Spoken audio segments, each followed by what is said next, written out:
A paz de Deus, mais do que vencedores. Eu sou o Carlos Araújo e vamos continuar com o nosso curso de teologia online, ok?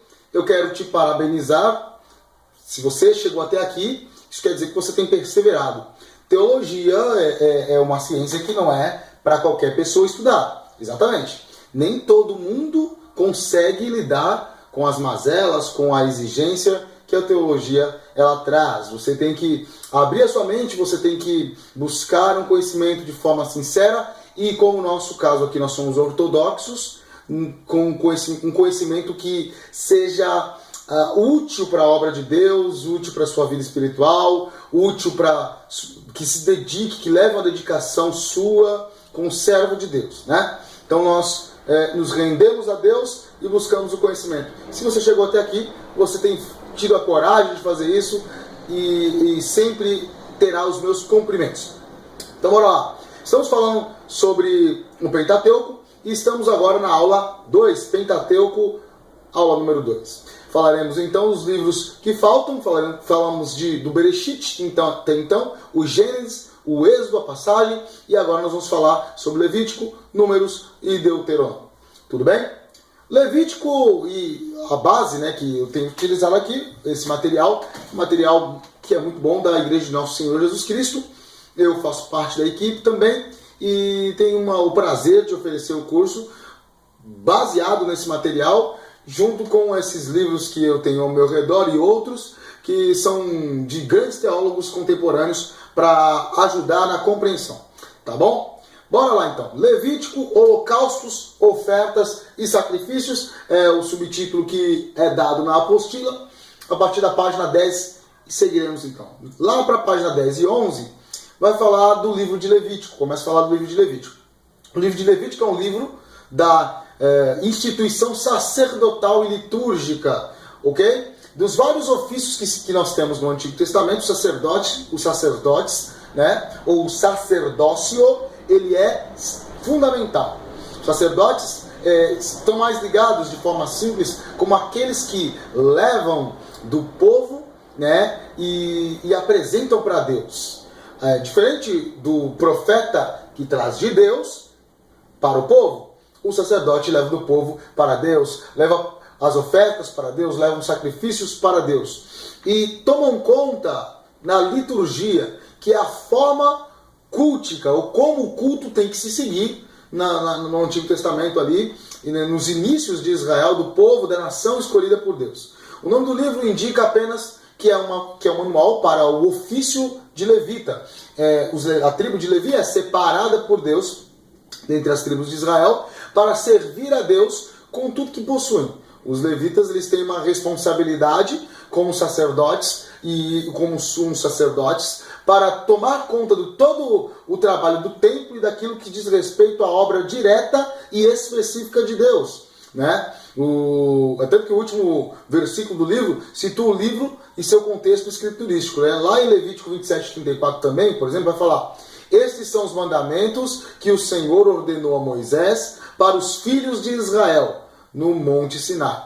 E aí nós podemos pensar, estes são os mandamentos, ou seja, as obrigações da aliança, que o Senhor, que é o Deus da aliança, ordenou a Moisés, que é o mediador da aliança, para os filhos de Israel, que é o povo da aliança, no Monte Sinai, que é o lugar da aliança. Olha que versículo curioso, né? Ele vai trabalhar toda essa questão da aliança de Deus, né? O tema geral do livro de Levítico é o de comunicar a tremenda santidade de Deus, do Deus de Israel, no caso, óbvio, e delinear os meios pelos quais o povo poderia ter acesso a ele, através dessa aliança. Essa aliança feita lá no Monte Sinai, ela vai mostrar que é uma aliança de Deus que é santo e de um povo que precisa ser santificado. Lá no final da aula de hoje, nós vamos ver o ponto teológico que fala justamente sobre isso.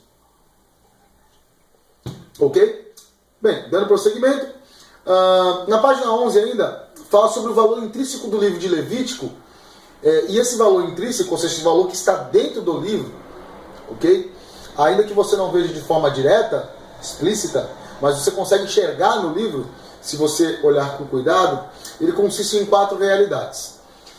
A primeira realidade é que Levítico é uma revelação do caráter de Deus, o caráter divino, a nós, hoje, tanto como naquele tempo. Então, Levítico não é um livro que ficou parado um tempo. Aliás, as escrituras sagradas, e quando você pega o tema da teologia sistemática, da bibliologia, você vai entender que as escrituras como um todo, elas não são livros históricos que pararam no tempo e se tornaram ultrapassados. É comum as pessoas, ainda hoje, quererem acusar a Bíblia de ser um livro anacrônico. Como assim, Carlos? Um livro que só serve para o passado, só servia para o passado e que não serve mais para o tempo de hoje. Mas como as escrituras como um todo, elas são são livros, 66 livros, e portanto o livro inteiro que nós chamamos de Bíblia, é um livro de princípios.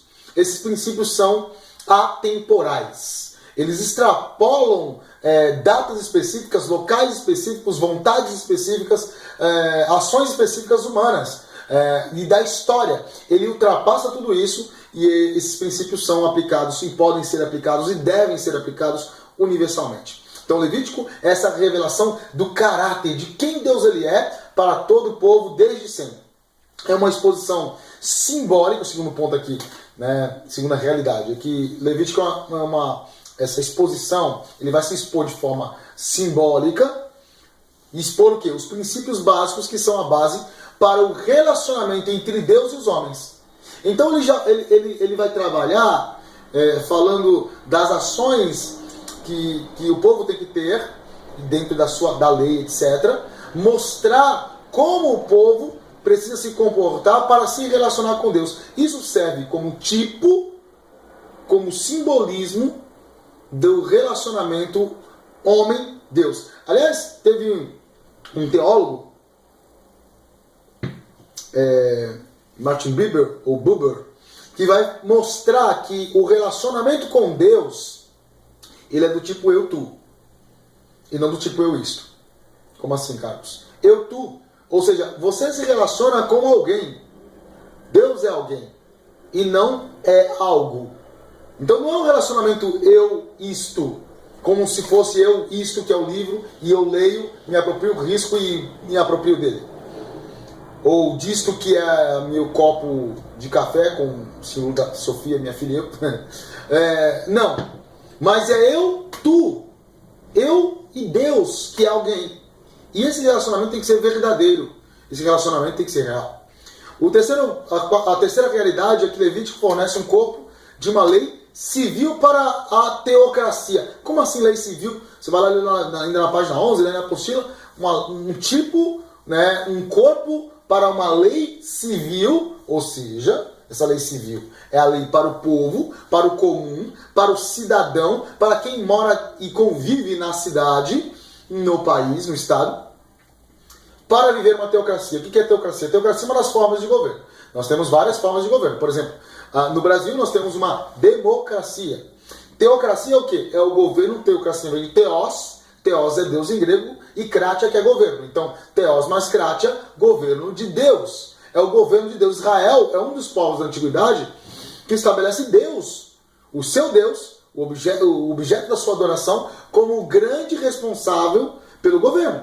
Deus é quem manda, Deus é quem governa, ou pelo menos deveria, se o povo de Israel se mantesse firme no pacto com Deus. Então, Levítico fornece um corpo da lei civil para a teocracia.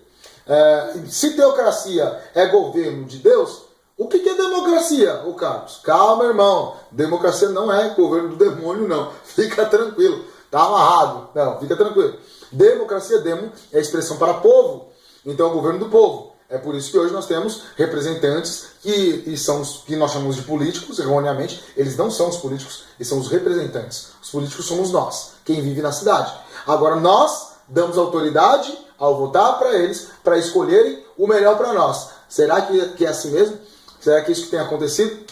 Isso é um tema para uma outra aula ou para palestras. Voltando aqui então, a terceira realidade, então essa é a lei para que Deus governe, é o que Levítico vai ter. E a quarta realidade é o livro é um tesouro de ensinos tipificados e simbólicos. Então, meio que resume o que nós já falamos. Os tipos, vários tipos para se entender coisas de Deus. Vários tipos para se entender coisas maravilhosas. Havia 5 tipos de ofertas também. O livro fala de ofertas. Oferta é algo importante em Levítico. 5 tipos de ofertas, divididas em 2 grupos, né? Os três primeiros tipos de oferta, vai falar ainda na página 11, eram ofertas de cheiro suave. Já viu isso? Você já leu? Né? Ou seja, essas ofertas de cheiro suave se tipifica, né, no texto hebraico, ofertas voluntárias, que também tipificam quem? Jesus e as suas perfeições e méritos. Jesus em seu mérito. Quais eram essas ofertas? A oferta queimada ou holocausto.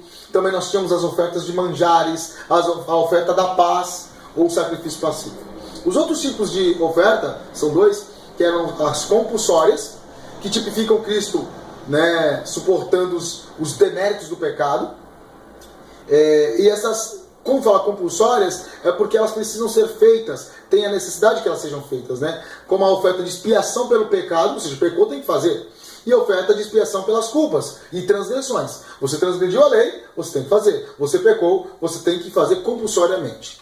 Ok? Avançando, entre a página 11 e 12, fala que a oferta de holocausto ou queimada, ela tipifica Cristo, um adendo aqui, né? Oferecendo a si mesmo sem mácula a Deus. Ou seja, a ideia de queimar é purificar. Cristo, completamente puro, se oferece a Deus lá no Novo Testamento. E essa oferta do holocausto, ela trabalha isso.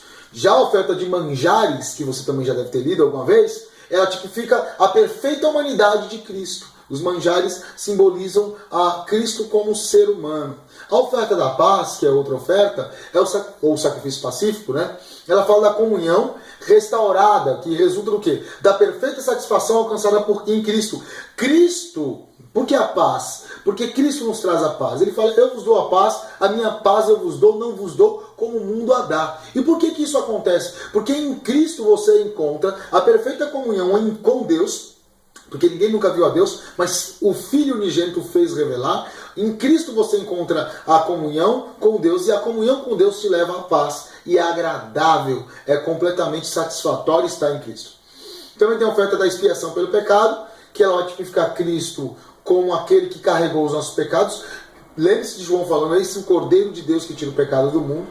A oferta da expiação de culpas ou transgressões entenda aqui, culpas e transgressões, no plural, porque tipifica Cristo como expiador, fazendo a restituição, ou seja, a expiação, a expressão expiação está ligada a restituir, pelas ofensas causadas pelos nossos atos errados. Todos eles somos perdoados em Cristo Jesus. Ou seja, os sacrifícios, as ofertas, são tipos para Cristo. Entre as páginas 12 e 14, vai falar das leis, né? E proibições constantes pelos capítulos 11 e 16 de Levítico, né? Que aí vai falar leis, proibições e sacerdócio, é o tema dessa sessão na apostila. Leis, proibições e sacerdócio. Você vai pegar lá entre o capítulo 11 e 16, vai se referir à questão da pureza do povo. E essa pureza é uma exigência de Deus, né? Ela tinha que ser interna e ela tinha que ser externa, pois Deus, com quem o povo se relaciona, é um Deus puro, completamente, na sua criação, naquilo que ele faz, naquilo que ele é. E se Deus é puro naquilo que ele faz, naquilo que ele é, o povo tem que ser santo também, o povo tem que ser puro, né? E aí os assuntos tratados naquela sessão, entre 11 e 16, são os seguintes: o alimento tem que ser puro no capítulo 11, que são as questões das dietas.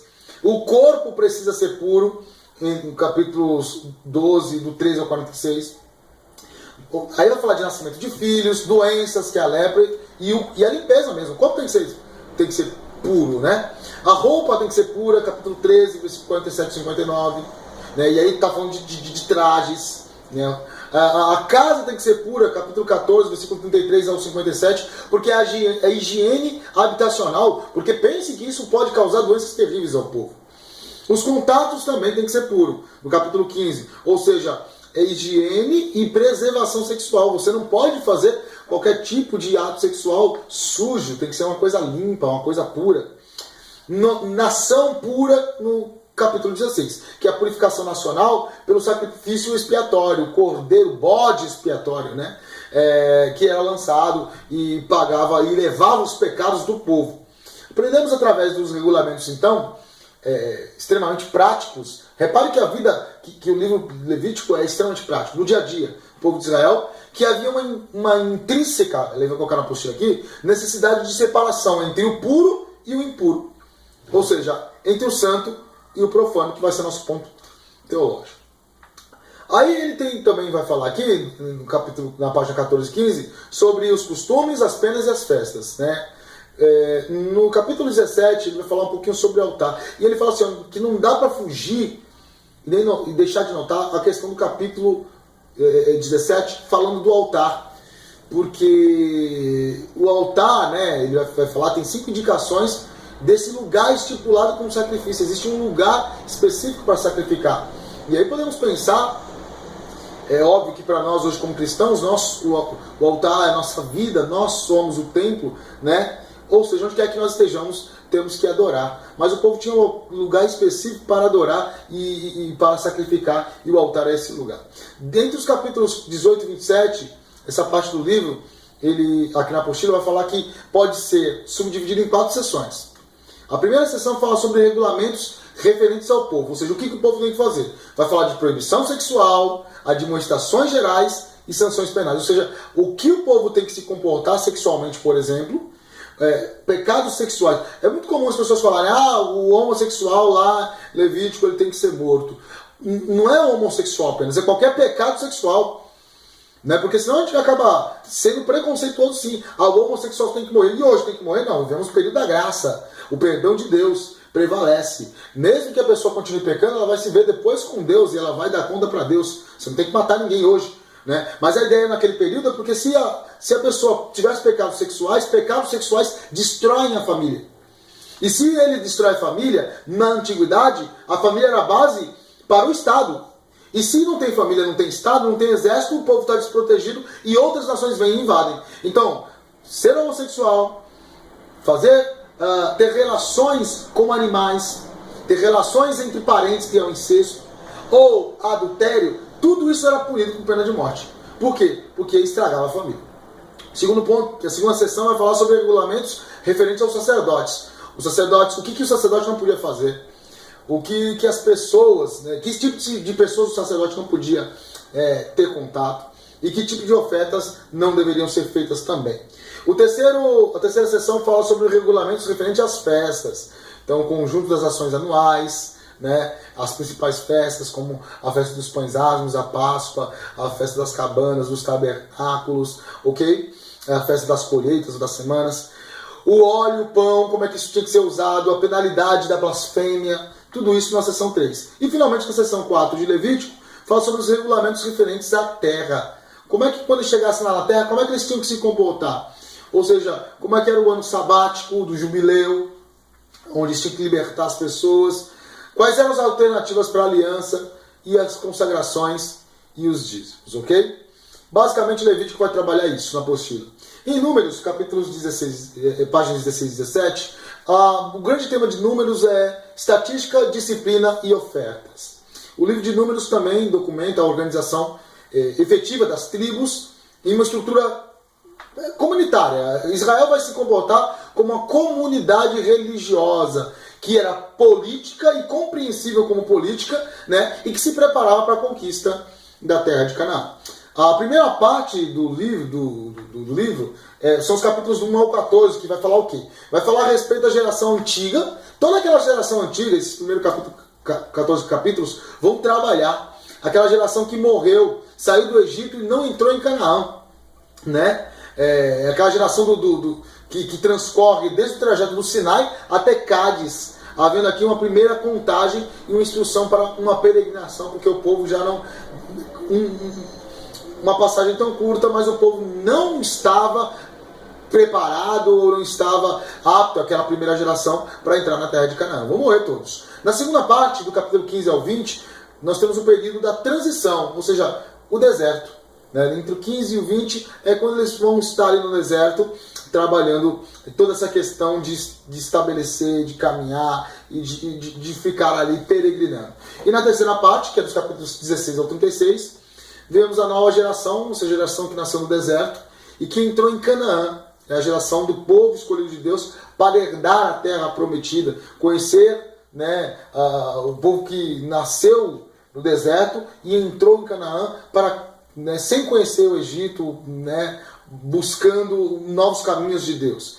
Né. A partir daí é o caminho de Cádiz, onde o povo antigo morreu, até as planícies de Moabe. Aqui é uma nova contagem, uma nova instrução e uma nova peregrinação. Né. Na página 17 e 18, fala aqui dos capítulos 10 a 14, nós vamos ter o relato de que quase 2 anos após o povo ter saído do Egito, o povo ainda estava com saudades do Egito. E olha só que coisa, o povo queria voltar para lá com saudade da comida. Lembra de toda aquela confusão que o povo queria? Moisés, olha, nós não temos comida. Vem o maná, tem pão. Mas falta mistura, vem as codornas. E o povo sempre reclama e falta água. E Moisés comete pecado, bate e diz que foi ele que tirou, faz referência a ele, né? Nesse momento, diante de tanto transtorno, Deus provê 70 líderes cheios do Espírito Santo para ajudar Moisés nessa situação, né?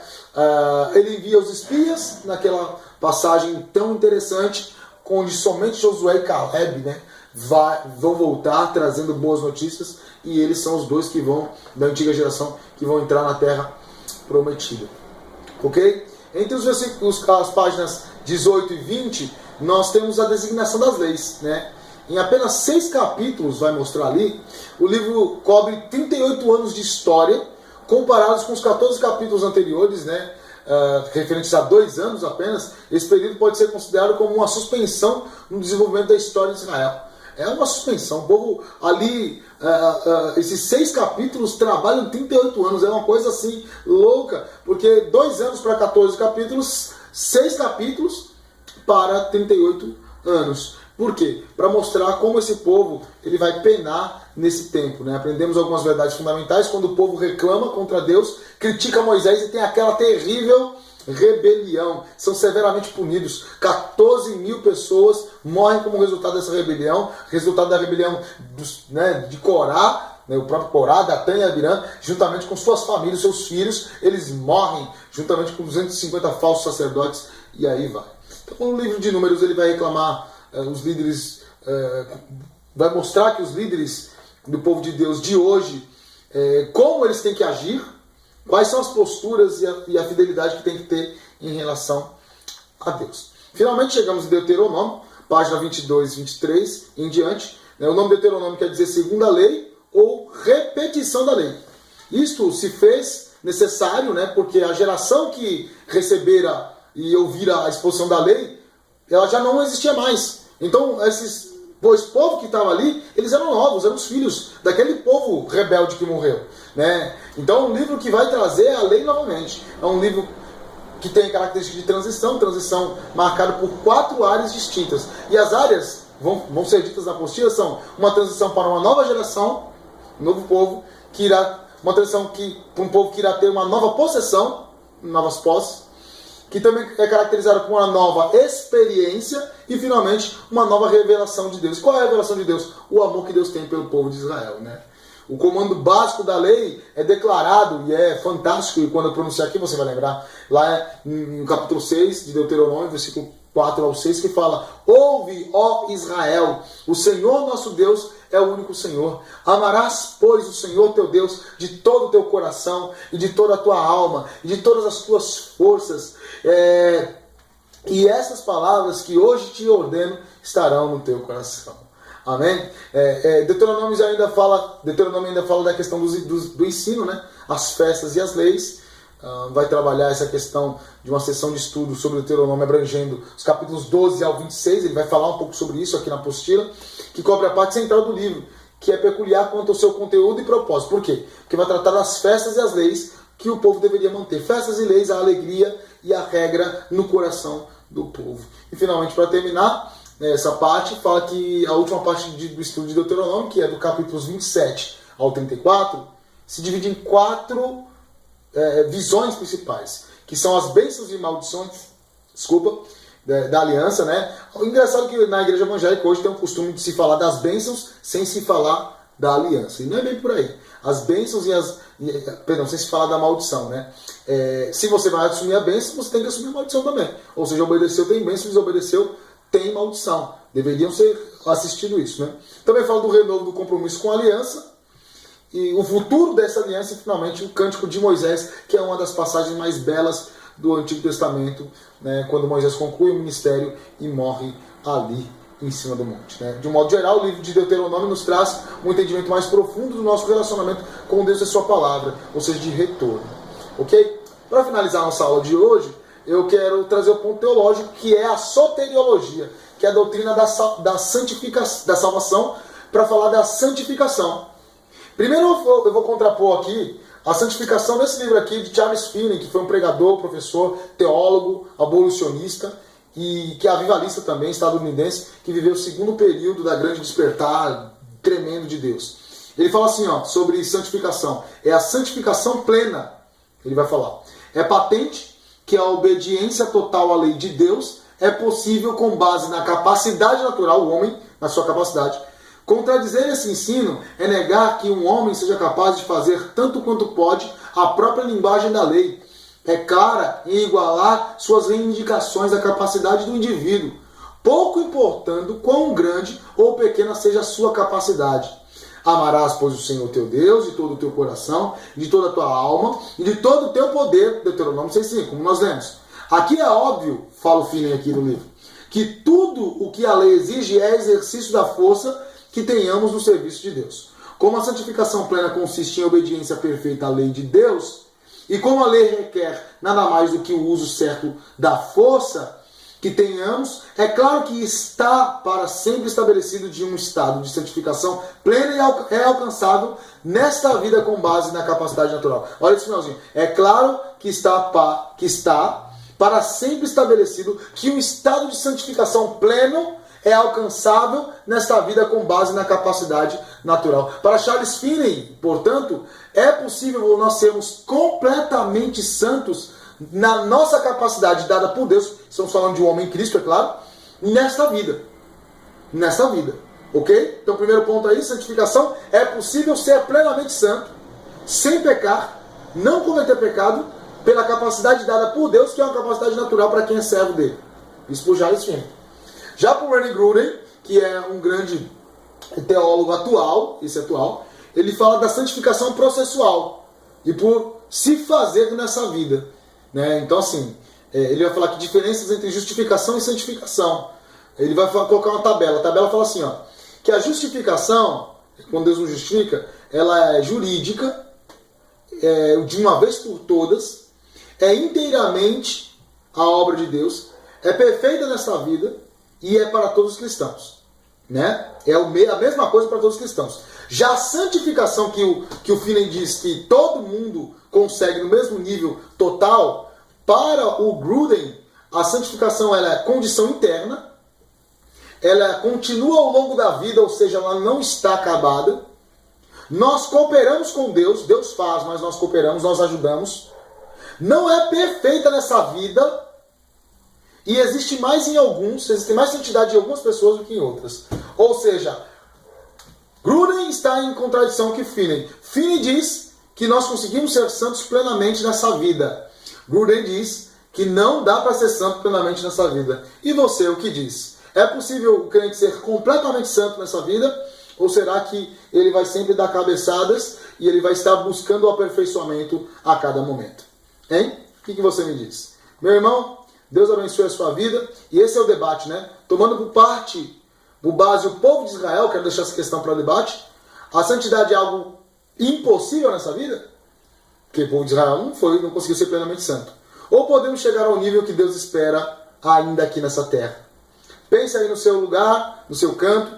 Bons estudos. Deus abençoe a sua vida. Faça uma boa prova e continue lendo a apostila, assistindo os vídeos extras, estudando. É um prazer estudar teologia com você. Estou muito feliz com a sua vida. Continue assim. Deus abençoe e até a próxima em nome de Jesus.